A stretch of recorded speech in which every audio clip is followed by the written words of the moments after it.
couldn't make it tonight, but we did want to go ahead and start this today because it is a rather time sensitive. And Ms. Judy will get into some of those timelines and all of that for you. But allow me to introduce our guest with us today.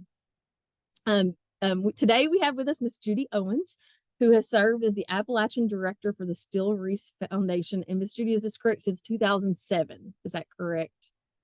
Okay. She is a lawyer, a writer, a policy expert on all matters that pertain to rural communities. So she is one of us. She gets it. She's one of us. And I think what she said when Dr. Evans and I met with her, really made sense because, and I'll kind of share a little bit. Dr. Evans and I both, when we were in our particular school districts, we both wrote for this particular grant. We both were recipients for the Steele Reese Foundation. And what she's going to tell you makes complete sense because I wrote for this grant. And many of you, if you've ever written a grant, you're like, I'm not sure who's going to read this. And what she will tell you is going to make so much sense because you're writing to people who actually, they get it. And she's going to give you the backstory, which is going to make so much wonderful sense. But prior to coming to Steele Reese, Judy was the director of the UK Center for Rural Development. In previous years, she was in private legal practice.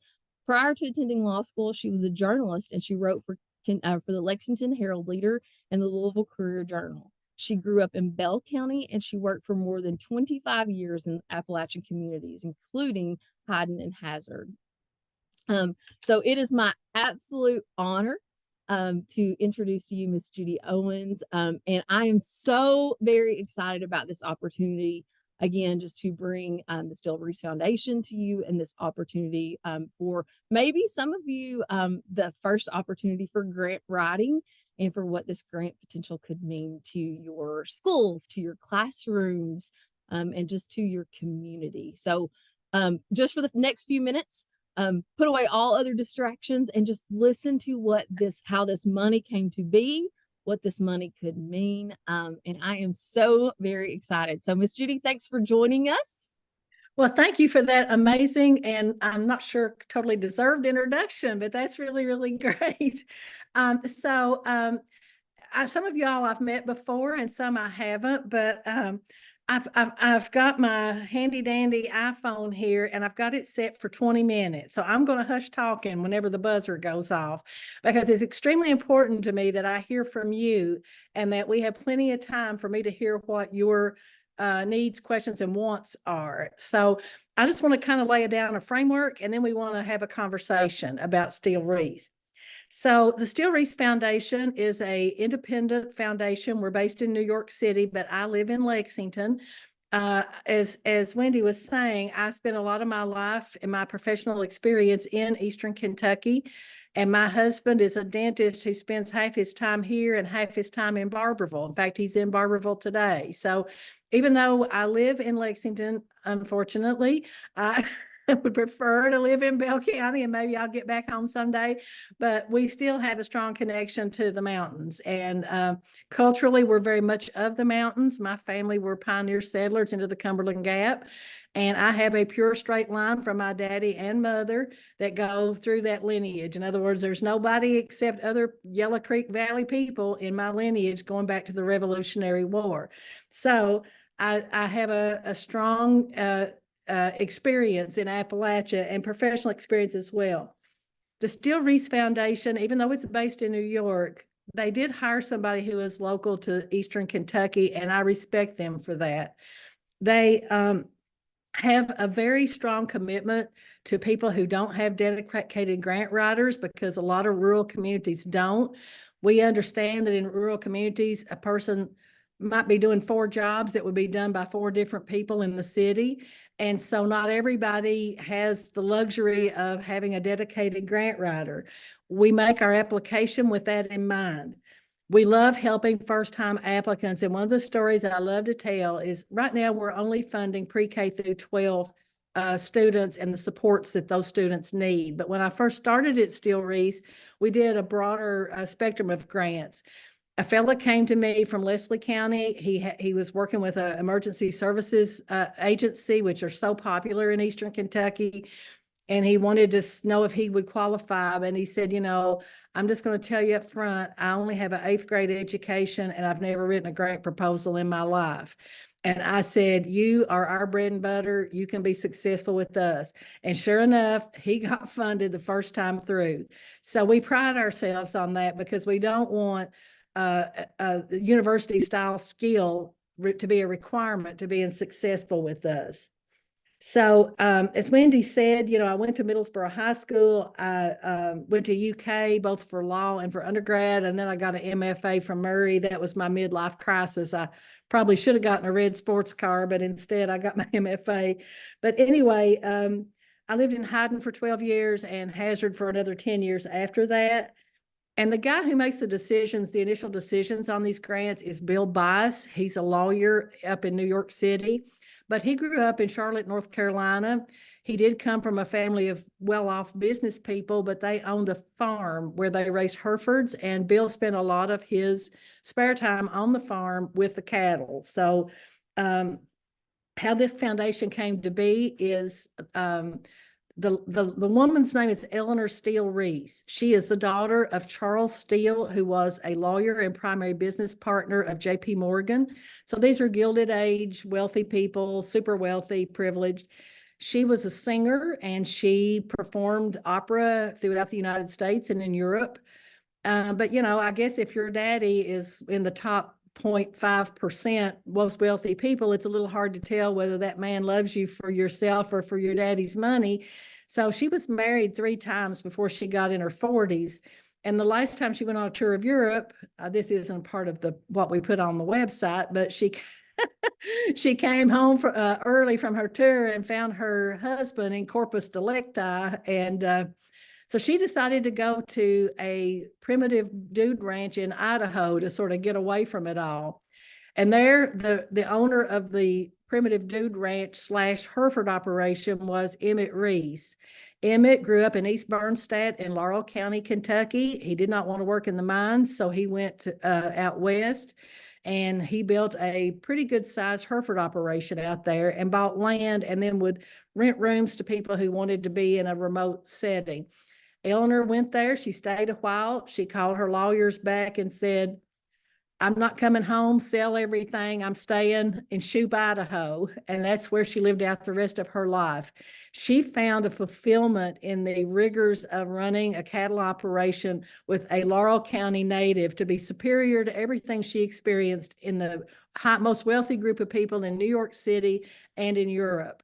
So if that's not an endorsement of the value of rural lives, if a woman had every opportunity, took a rigorous rural life, I don't know what is. So when it came time to decide what to do with her money back in the 50s, she dedicated it to rural people. She built a hospital in Shoup, Idaho, and she built a library out there.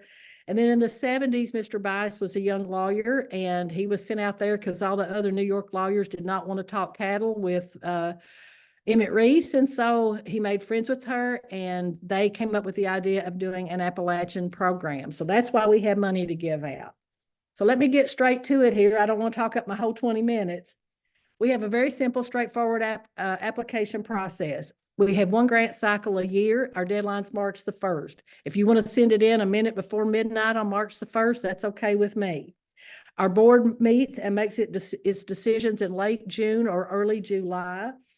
We usually send out the notifications early August, and whether you get a grant or not, we always let you know. We think if you're going to take the time to apply to us, you deserve the dignity of an answer. So successful grantees will receive their money no later than August 30th. I just tell you that for budgetary purposes. We know this is late in a grant cycle for schools, but we try to make accommodations as best we can, but that's when our fiscal year ends. So that's when the money has to go out the door.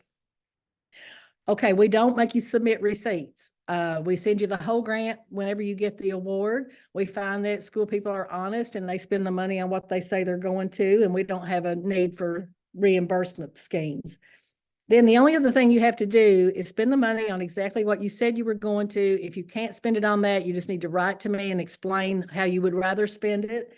and that you need to file a report with us. If you're a 1-year grant, you report to us in August. If you're a 2-year grant, you report to us in July. And that's because your report triggers your 2nd year of funding. You don't have to file anything extra. Just give us your report. We send the money to you. So that's what we do. Most people want to know how much money to ask for. We don't accept applications for less than 5,000. And frankly, I don't think you should ask for less than 5,000. I think if you're going to take time to write a grant, make it more than that. Don't ask for more than 40. Why? That's just the upper limit of what we can do. We typically make between 20 and 30 grants a year. So we can't fund everybody. The fact that we don't fund everybody doesn't mean we don't think your application is worthy. We think your application is worthy 99% of the time. It's just we run out of money. What does that mean? That means that if you send in an application and you don't get funded, I would urge you to reapply. We make that easy for you by having a copy application function in our grants management system. So you can copy all that boilerplate stuff that you put in. You can just copy it over, freshen it up, and resend it. Most organizations that are persistent enough to try 2 and 3 times will get a grant unless you're just completely outside our guidelines. So that's what my advice is on your application. Keys to success. First of all, if you are a public school, please file under the public school form. We have 2 forms. I'm not sure our grants management website is super clear, but if you look on there, you'll see there's one form for nonprofits and one for schools. It's very much to your advantage to file as a school if you can, because you don't have to provide all that financial information that a nonprofit has to send us. Second piece of advice I would make for you is to make sure your budget matches the narrative. I told this story when I was at the presentation where Wendy and Jim were, and I said, I'm a writer. I've written professionally since I was in high school. So when I got this job, I was very anxious to prove how great I was as a writer. So I had written up all the proposals and what I was going to say. I'm the person who actually presents your proposal to the board. So we have a big binder. I open it up to the first page where I'm going to talk my fancy language. And looking around the table, there's 2 lawyers. There's a bunch of bank trustees. There is a bank vice president from the trust department. Every one of them, except me, is opened up to the budget. That's the day I learned something I didn't know about how grants are awarded. For them, the story is told through the budget. And so I would strongly advise, we don't require it, but I would strongly advise you to put a budget up on a spreadsheet. And when you're writing your narrative, make sure that every single element that you mention in your narrative is also reflected in your budget. If you are using a resource that you're not asking Steele Reese to pay for, then I would put that in as an in-kind or another grant source or whatever your funding source is. But I think what I noticed about these people is that if they can't find it in the budget, they have a question in their mind about whether this is a sensible investment. In other words, whether you've actually thought through what you're asking us to invest in. That's another thing I always like to tell people. Don't think that they make these grants because they feel sorry for people, because they don't. They don't feel sorry. They see this as an investment. They see service in underserved areas to be an act of courage, an act of confidence, an act of competence in the people who are willing to stay and work. And so they don't feel sorry for you. They think that you know what you're doing and that you can put this money to good use. So that's a big thing that I always encourage people. Make sure your budget matches your narrative. We have text blocks on our form. Do not feel obligated to fill up the text block. You don't get extra points for having extra words. If you can say what you have to say in 100 words, then you don't need to put in 300 words. I think that they appreciate somebody who can write concisely, because that means they've truly thought through what they're trying to say. And I think that's important. The other thing I like to urge people to do is, since you all have heard my background, you know that, my dad drove a truck, my papa was a coal miner, my other papa was a sharecropper, et cetera, et cetera. So you don't really need to tell us about the culture or history. of Appalachia. We know that it's a coal mining community. We know that there's been cycles of poverty. We know that the war on poverty happened, and that's been a mixed bag. And we know that there's generational poverty. Unless any of those issues directly relate to your proposal, we understand and assume all those things. That's why we're making the grants to start with. So you can just kind of leave off the hills and hollows nestled in here and there and just go straight to describing what this, if you're asking, for example, on behalf of a school, then tell us what that school is like. Tell us what that teacher's saying the first thing every morning when they come in. Tell us what your curricular materials are like. Tell me what your library's like.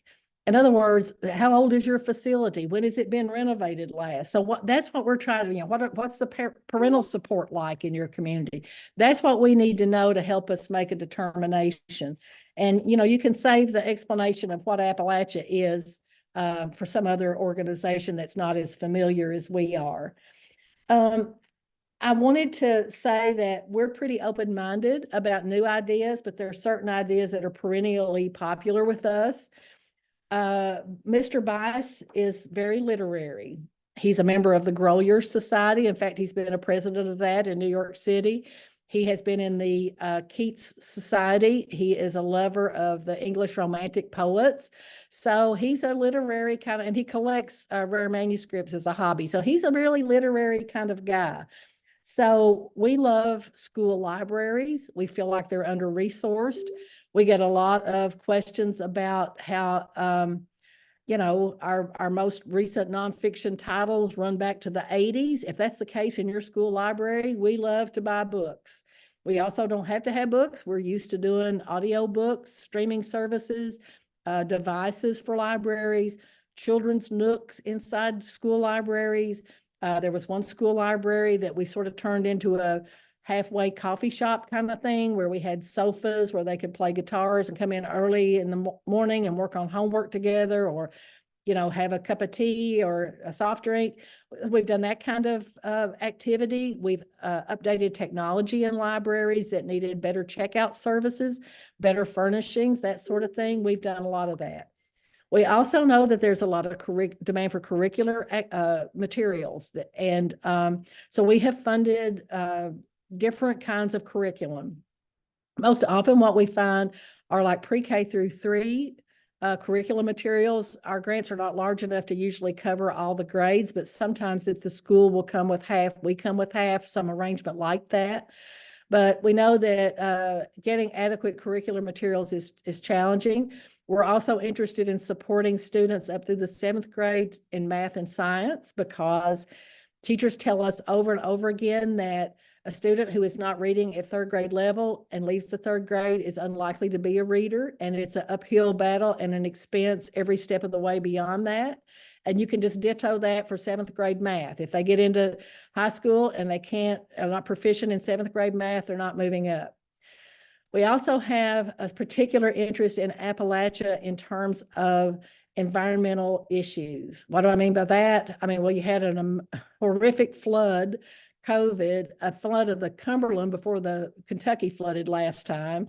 And then just an ongoing issue with drugs and other social problems.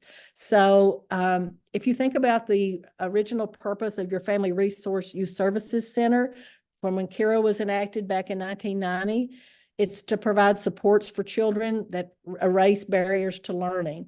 So if you have barriers to learning that are not strictly academic, we will also fund those items. We've done things, for example, like some schools, elementary schools, like to put up those sort of modular playground units. They're pretty expensive, but they're pretty durable. So a lot of schools have had trouble building that into a budget. So a lot of times we'll come up with a deal where if the school will do the grade work and the gravel work, we'll buy the set for them, or at least part of the set. If there are other needs that have to do, we don't get asked a lot about family resource centers. We only get a few applications from them. We're kind of puzzled why we don't, because it seems like there would be a lot of need there, but that would be something that we would also be interested in. So I'm quickly coming up on my time. Oh, wait a minute, I've got 4 more minutes. Okay. I don't want to miss the questions. I don't.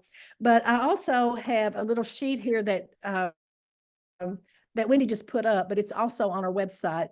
But it gives you some a checklist of items that are commonly overlooked.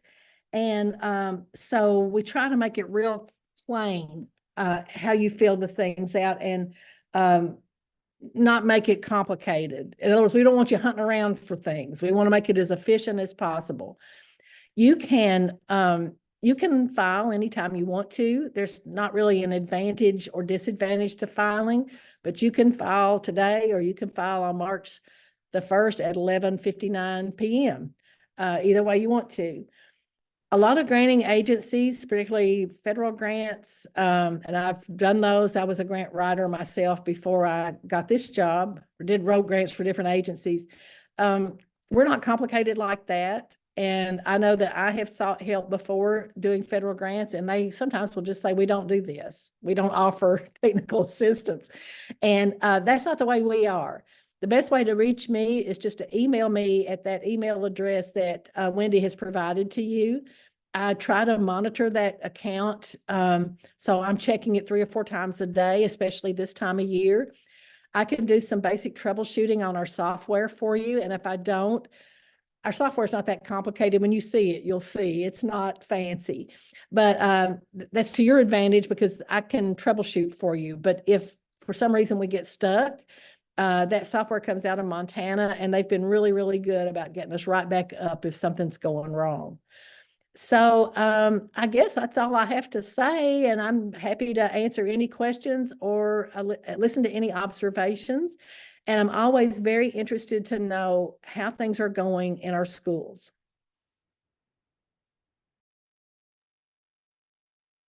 So at this point, now that you have heard just a little bit, Andrea, match grant or not, that's the first question that kind of popped up. And Judy, I'll let you speak to some of these. I will say you all can pop some questions or observations, thoughts that you have in the chat, because I know we have 125 on. I know this is a large group of us. I have put the resources in the chat. I've also put the website in the chat for you. And we know we've kind of thrown a lot of really great information at you.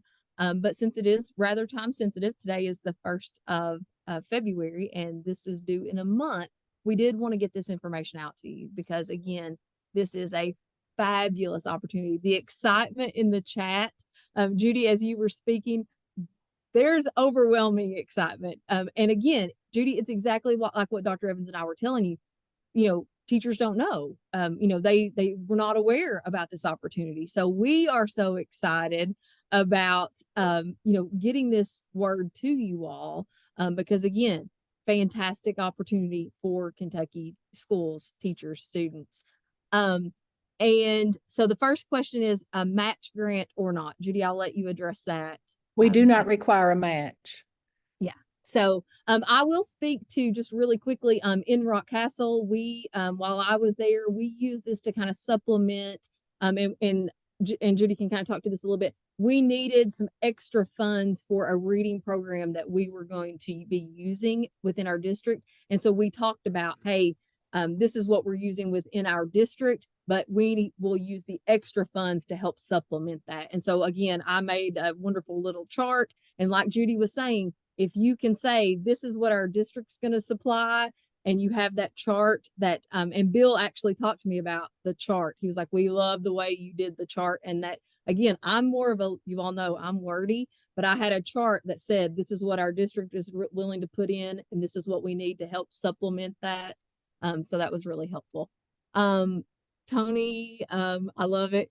He's like, my application's almost complete. Woohoo!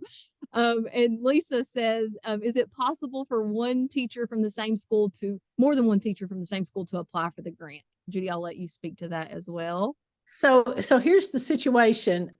We don't monitor or restrict the number of applications.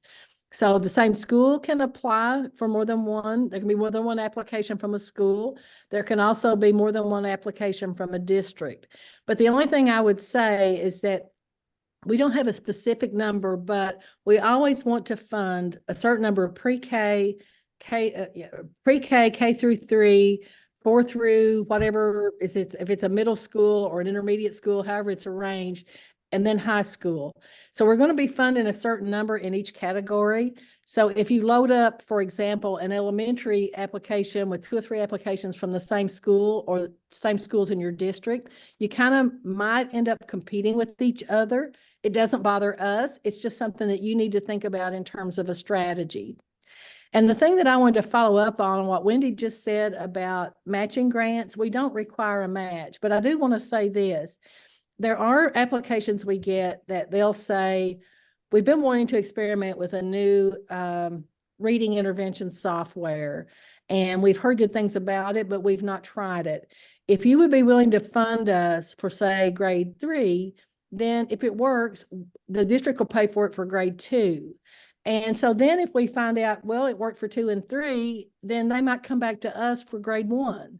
So we do have those kinds of collaborations. Steele Reese is kind of risk averse. We don't want to do experimental programs, but if we have an arrangement like that where you have a pretty strong grounding in what you're trying to do, we can work out something like that. Another question, Marlena says, can As private soon as schools? as soon as you ask this question, I've got some things that they need to know. So go ahead, and then you ask that question. So Can private schools apply or just public schools? We do allow applications for private schools, but our focus is public schools. So I'm not going to discourage anyone from applying. We have funded private schools, but our primary focus is public schools. and while Wendy's looking at that next question from Christy, just some things for you first-time grant writers in a school or district. You have to talk to your principal and your superintendent, and this must be on the board agenda and approved. So I know it's February 1st, so you still got this month. Even if it's on the consent agenda and you're just applying for the grant, this is the amount we're looking at, that has to be approved by your board. Also, it will be coded in munis under special projects. So that way the money is spent on what it's written for. You'll still have to follow your purchase ordering and things like that in your school and your district, and do your POs. But if you need me to contact your superintendent, I'll be glad to do that. But those things have to be in place prior to applying. So make sure you get those things in. I just want to let you know those things real quick.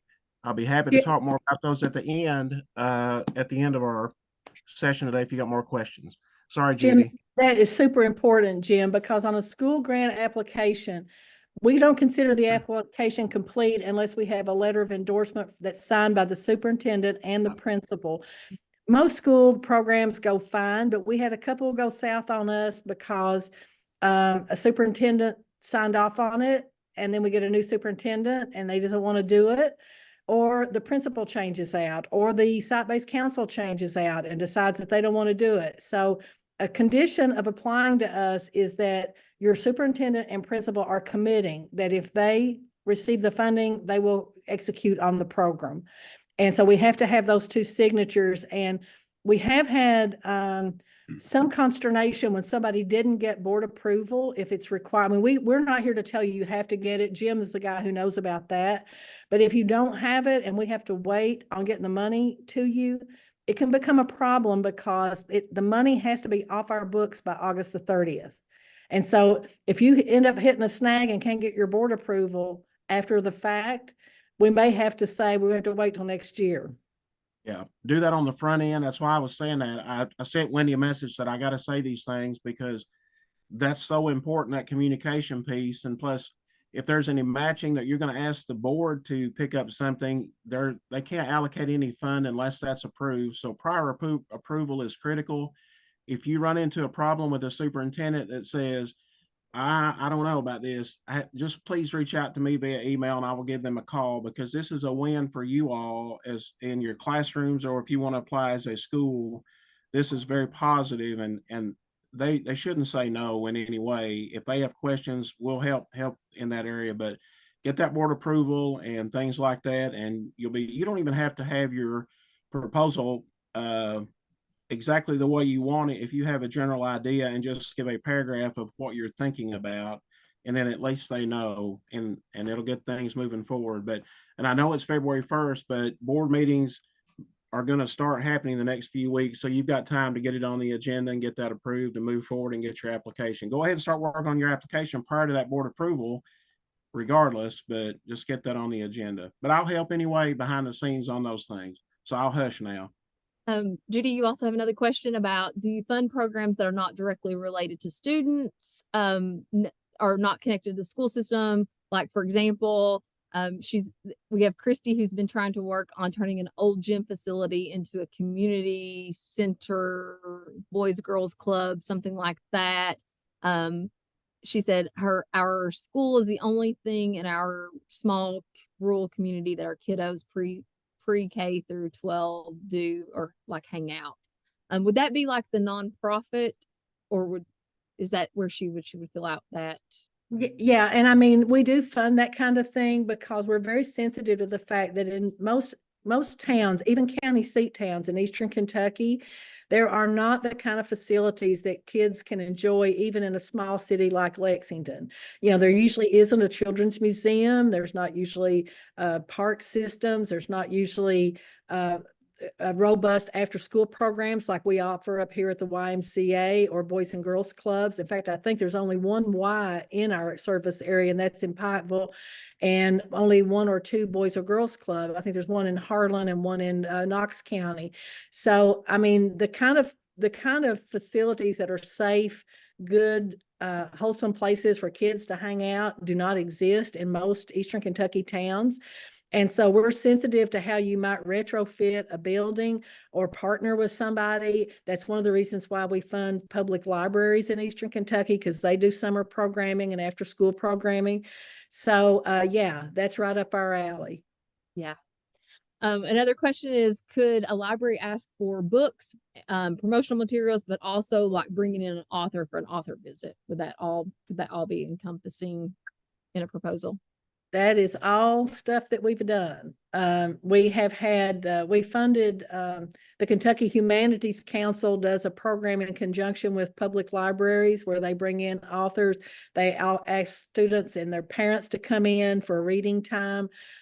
We've also had book sponsorships. So yeah, we think that there's no way you can put too many books in the hands of kids. And frankly, we don't totally buy the idea that kids don't like books. We think that we know that kids are device native in a way that I wasn't, but I also think that what we hear from our teachers and librarians is that it really comes down to content, that the kids, and it's really interesting. If you're going to ask for books, we're always curious what your kids are reading, because there are trends and then there are things that are pretty stable.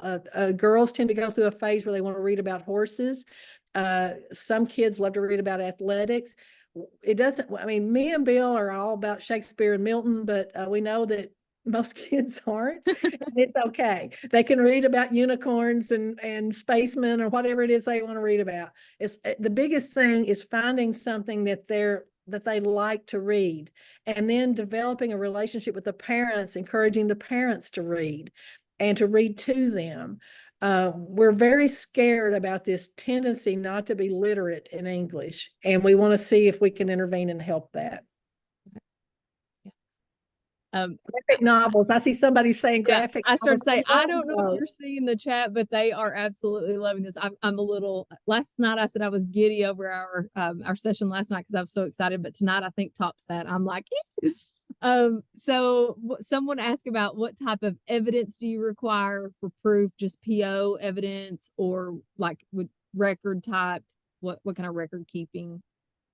So, I mean, people do different things. Sometimes they send us a receipt to show that they bought the books or they bought the computers or whatever. Sometimes they just copy out of that Munis system and send that to us. So as long as you've got something that's a credible piece of evidence that you actually purchased the equipment, or we also pay for staff time. So, you know, there's some indication that a staff person was paid for this dedicated purpose, that we're not super picky about it. And most schools are pretty good. Most schools have pretty good record keeping in their business office. And Judy, what you said is exactly right. And the school, this money would flow through your district account as a special project, but the tracking would still be as you have to do in any purchase in a school district with the receipts and what you've done, because the district would be accountable for that money once it flows through via their audit each year. So anyway, you would still have to track, and you need to, on purchases and what you're doing, and monitor your budget and things like that. So We've got another really great question about, can the grant be used for if a principal were to ask for like teacher training, like for example, if they were to send their teachers to an Orton Gillingham like reading training? Okay, so that question has been a little bit sticky with one of our trustees. I have tried to be an advocate for teachers because teachers tell me that they are very under-resourced when it comes to teacher training, and that there are more and more demands on teachers and how to meet state requirements and other issues, and then the training money isn't there. We have had people apply to us for things like Orton Gillingham, and they did not get funded. What I have been trying to do is gradually educate one of our trustees, and I've said if they get a piece of software, they have to be trained on it because it's particular to the software. So I have been able to get him to agree to fund training when we get new software or we get new programs. If you want to try for another grant that is strictly to send teachers to a training or have a trainer come in, good luck. I'll fight for it. But in the past, if that's the sum and substance of the grant and there wasn't something else attached to it, I have not yet been successful with that. Okay. Another question is, could funds be used to purchase food for like backpack programs? Okay, so that brings up a really good question, because we do get a lot of that stuff about food insecurity. And there are other types of programs like that that are very similar from one district to the next. They're not really unique to one district. One I would bring up is the Dolly Parton Imagination Library. That's been really popular for preschool kids. So here's the dilemma with that kind of project. We like for people to think about Steele Reese, who Eleanor and Emmett Reese were, and how there is a need where you are that fits that. But unfortunately, some people go to, I don't know if there's like teacher meetings or what, but sometimes we'll fund something like a backpack program, and then the very next grant cycle, half the proposals are backpack programs. Okay, the problem that creates for us is, how do we pick which backpack program is the one that we should fund? Because we're not going to fund all of them. Same thing with Dolly Parton Imagination Library. We're convinced that's a great program. We have funded it at, I think, 3 or maybe 4 different districts. But at some point, we look down at our list of applications. We're only going to fund 3 or 4 preschool programs. How many Dolly Parton are we going to do? And so that's what my caveat would be. I think you got to build the argument for that, and then also the sustainability piece, because we won't fund you year after year to keep a backpack program going. So it's not that we don't understand that there's a need. It's just, how do we distinguish you from other schools that are applying for that same need, and how do we sustain it?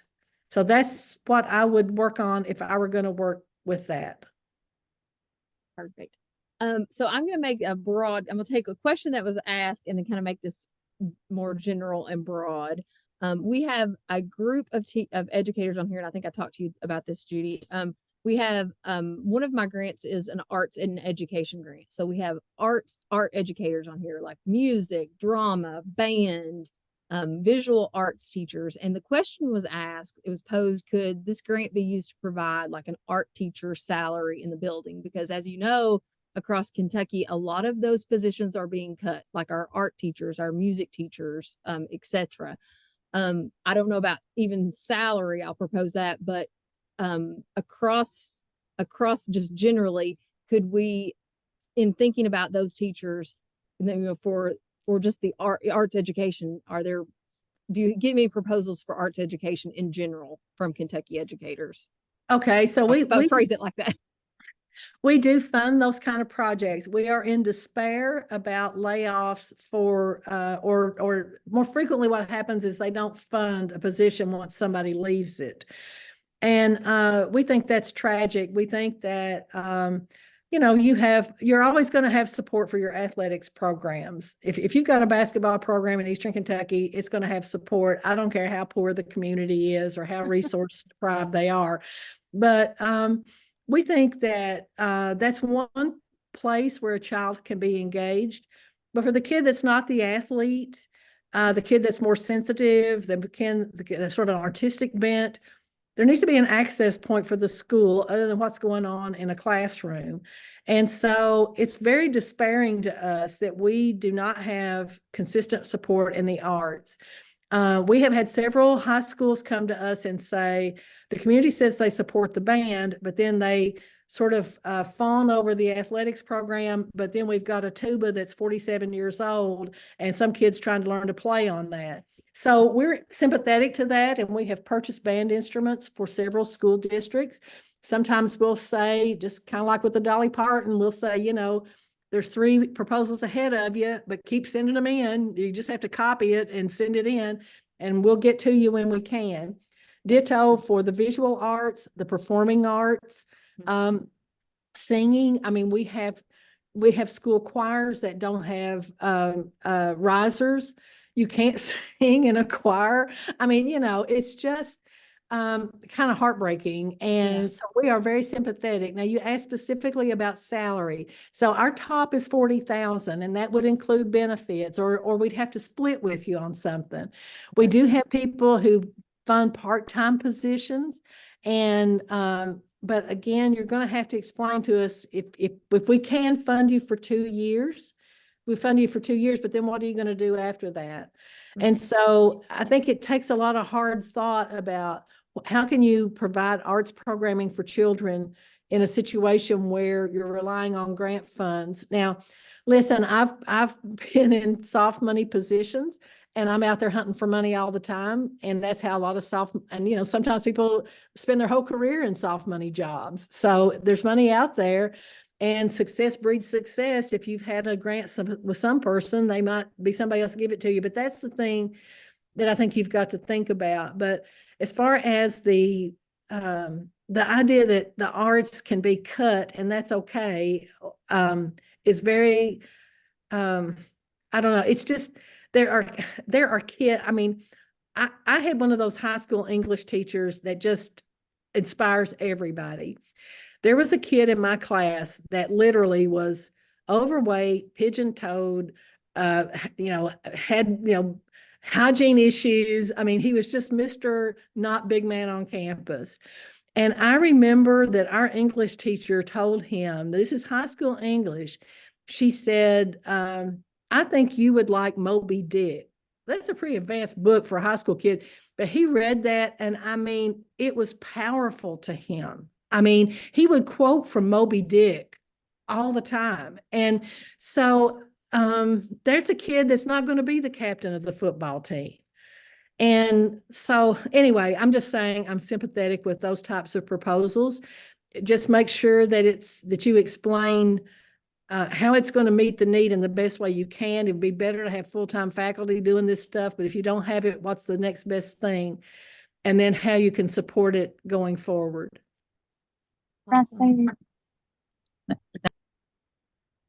And then another question that we have is, what about consumables, like for student projects?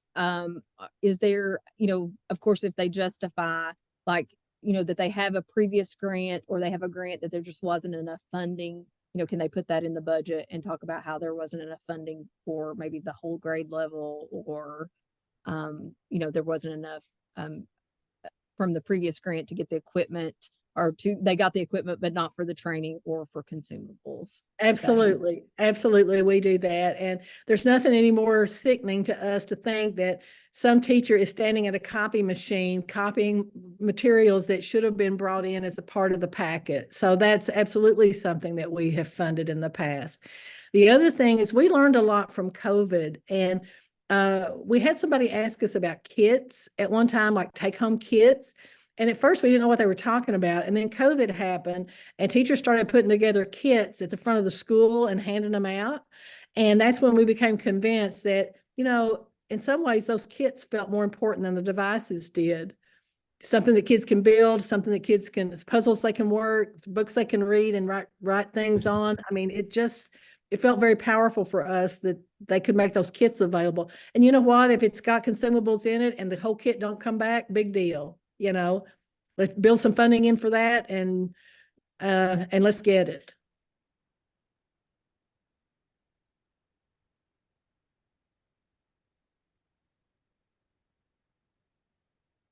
Hey, so at this point, I hope that I have addressed all of your questions in the chat. And while Wendy's talking, y'all, this is the biggest audience I've ever had. And I have sent this opportunity out to different organizations. I don't want to out them and tell who they were, but I've never had this reaction.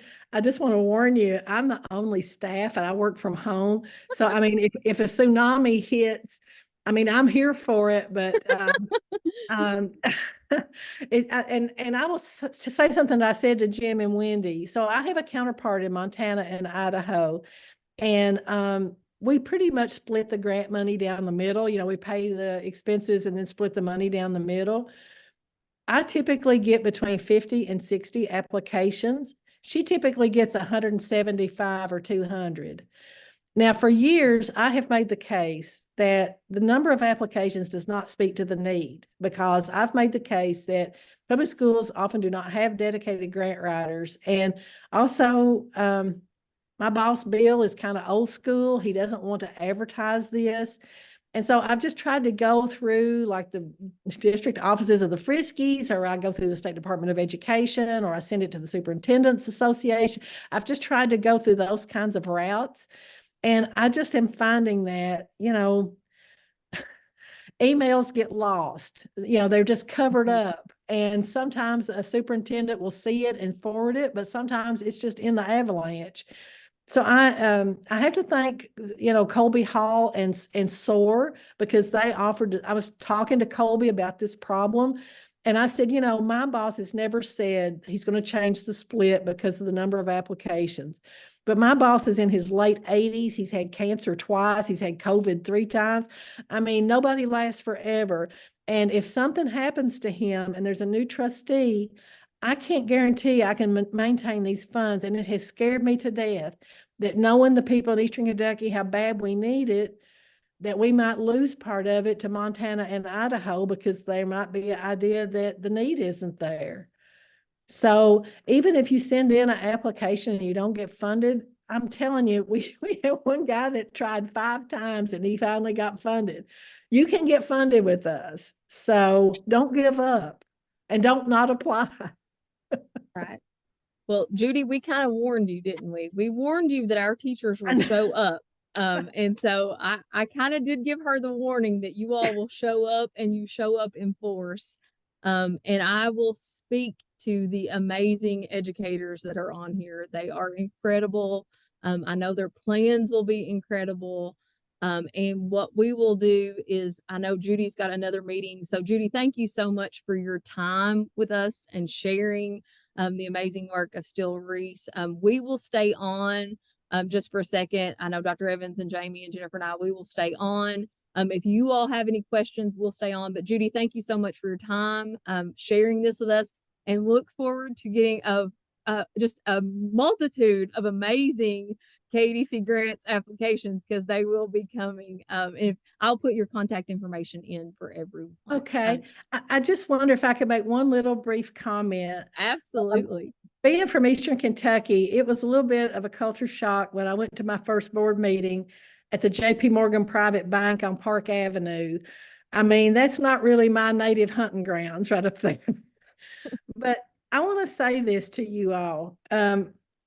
So 2 of the trustees are New Yorkers, and the other trustee, or the other staff person, grew up in Greenwich, Connecticut, which is a very affluent town in the Northeast. And I always wondered how they would feel about me. I want you to know that they have the highest admiration for people in Eastern Kentucky. They know that you're fighting against the odds. They know that there's an easier course. You could go someplace and teach and it'd be much easier. We have respect for the challenges. We have respect for the heart that you have for these kids. And we just read through these proposals and think, man, I should be eating what these people are eating for breakfast because they're unbelievable. So please know that even if we can't fund your proposal, we have enormous respect for what you're trying to do. We admire what you're trying to do. You're fighting against the odds. You're looking at a person whose 3 of my 4 grandparents could not read and write, and I'm a total product of the public school system. So just please, thank you for everything you're doing for these amazing kids.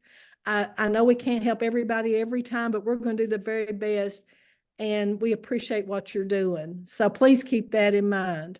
And Wendy, Jim, thank you so much. You guys are awesome.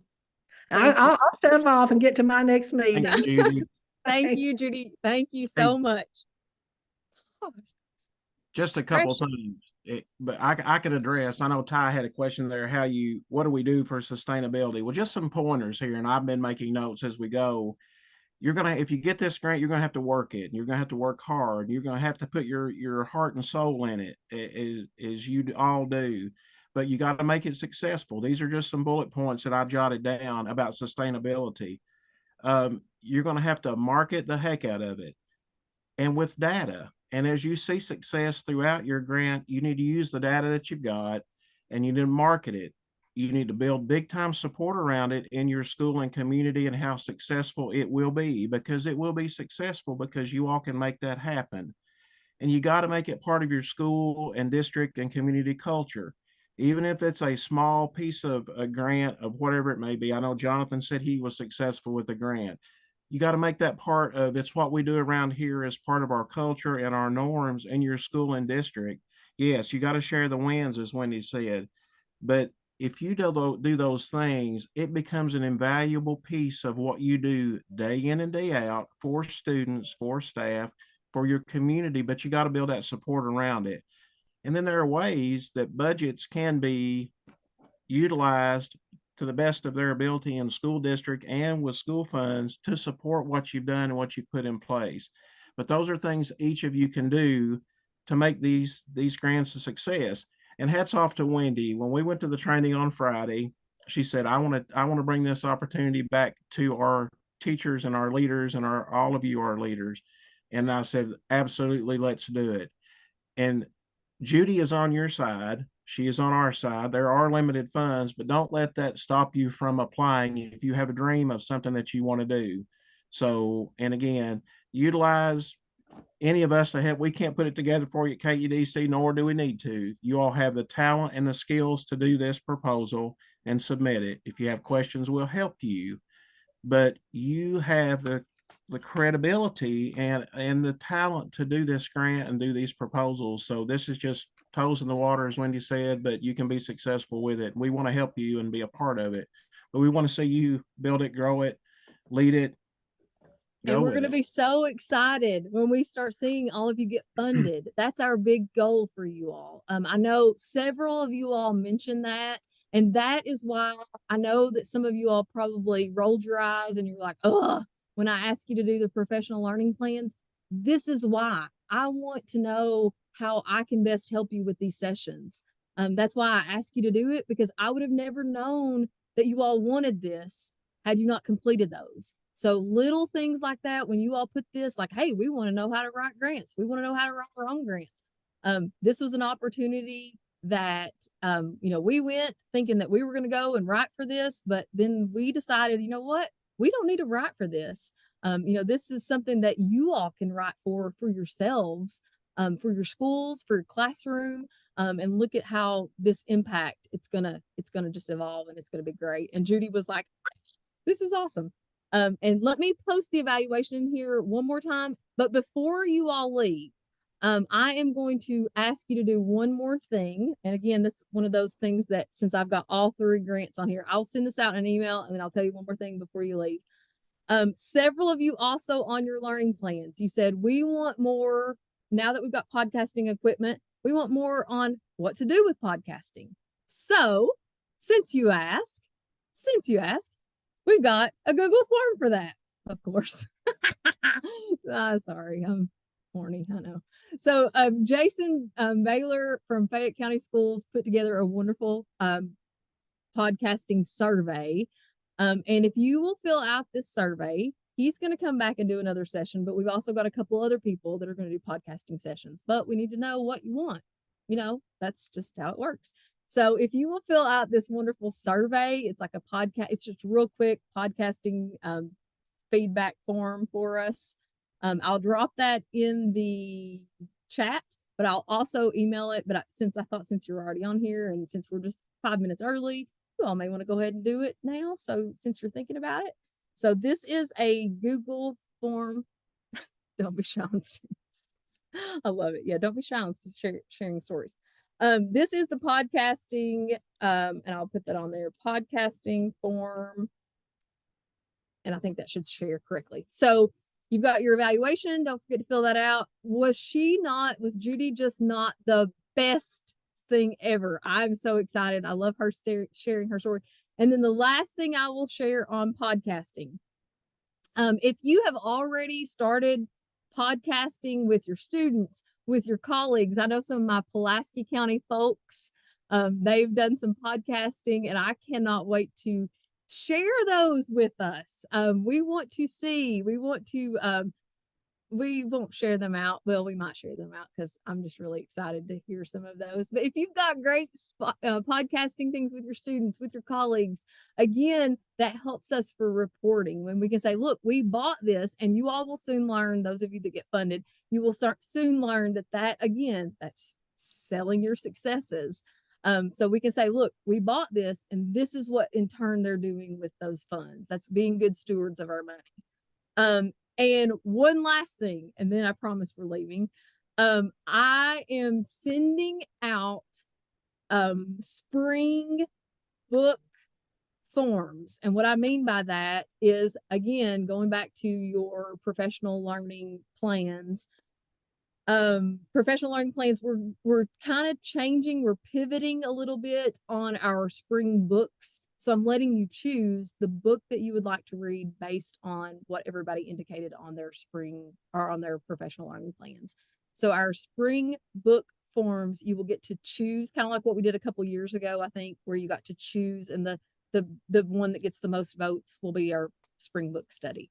So I'll send those Google forms out tonight. Be looking for those. Listen, we're gonna we'll probably only have the book forms up for like a day. So at the end of tomorrow, Gabby's going to order the book with the most votes. So we're not going to linger because we got to get the books ordered, and you got to start reading those quickly. So, because I don't really want to tarry into May. Nobody wants to be reading a book in May. So we're going to order those ASAP. So if you would like to vote on your book, vote tonight, vote tomorrow. And then Hey, Wendy, I want to hear Rebecca Isaac's podcasting story. She has typed in the chat, and I know she's wanting to tell it. So we need to give her the mic. You'll have a great evening. I'm sorry, Wendy.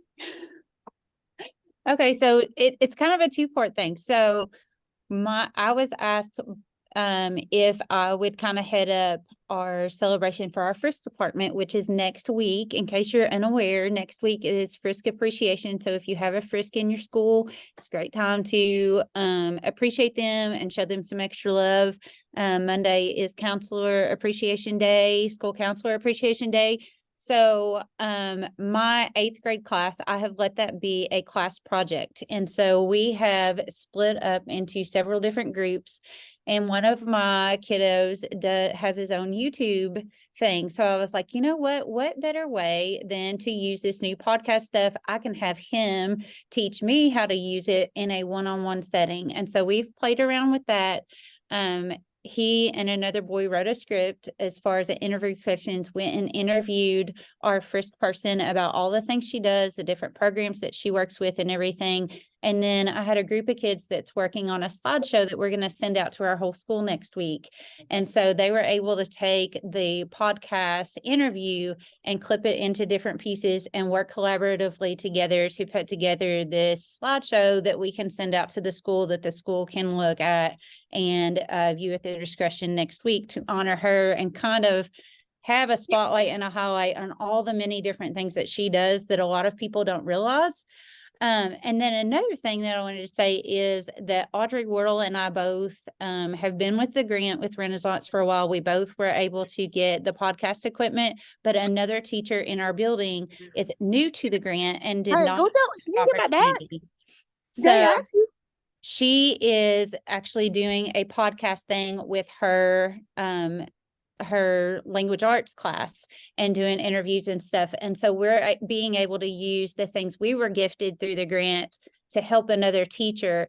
And then I spoke to our admin today about the idea of, like, these are things we're doing with our podcast stuff that we got through our grant. Is there any way that funding with the school that we can maybe get a couple of podcast microphones that we can have in our library that can be checked out by teachers so that we could take those things and do the essays as podcasts? And kind of told him in like a short little conversation today at lunch, hey, these are some things that we've got going on. These are some things we were gifted. This is what we're doing. He was able to kind of see what my kids are doing in 8th grade with the whole Frisk appreciation.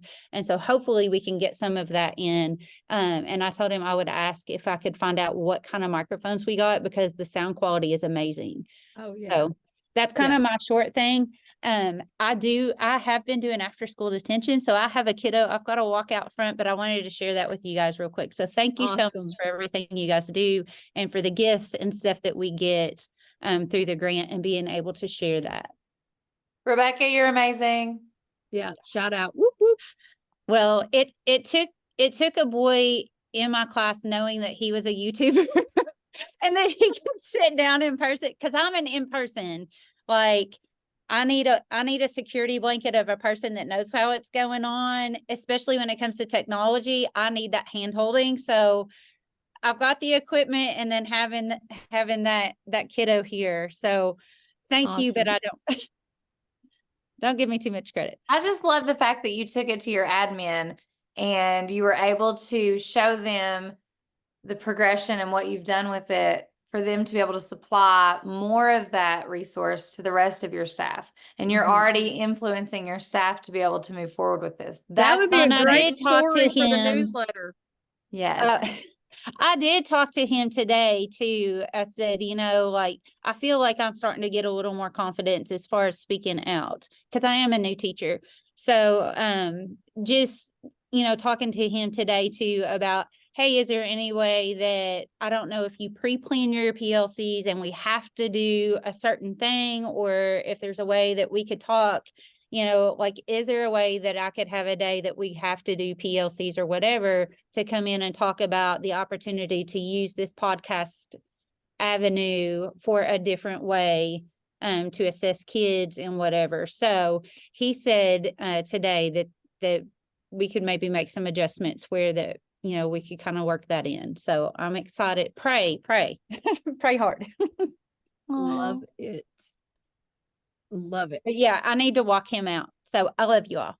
Love you. Have a great, yeah.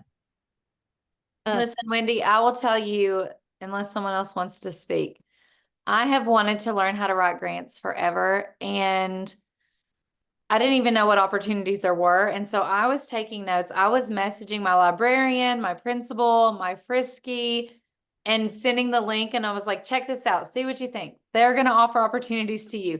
They're shocked that more Friskies don't apply. Why are you not applying to this? Get on this. Like, I've already sent it all out. Brian and he was like, what are we going to do with it? What can we do? We have a playground that we're trying to